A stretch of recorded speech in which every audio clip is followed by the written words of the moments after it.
Welcome to the Banker Lamp. Please enjoy the video. In this video, I will show how to make soup curry, full guide. Begin by choosing a base, chicken, vegetable, or seafood stock, and gather spices like curry powder, turmeric, and garam masala. Toast whole spices briefly to release aroma, then simmer with onions, garlic, and ginger for a deep flavored broth. Plan on layering roasted vegetables and proteins near the end to preserve texture and brightness in each bowl. In this video, I will explain how to make soup curry, full guide.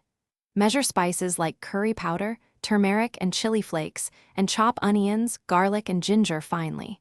Roast potatoes, carrots, and bell peppers until slightly charred to build flavor, and set aside.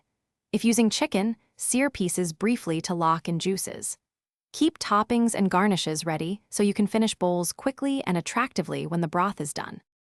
In this video, I will help you make soup curry, full guide. After sautéing aromatics and blooming spices, add stock and simmer with roasted vegetables and proteins to meld flavors. Maintain a gentle simmer for 15 to 25 minutes. Taste and adjust salt and acidity, then stir in a splash of coconut milk for creaminess if desired. Serve over rice or with crusty bread, and top with cilantro, lime, and crunchy garnishes for contrast. Thanks for watching. If this was helpful, leave a like and consider subscribing. See you next time.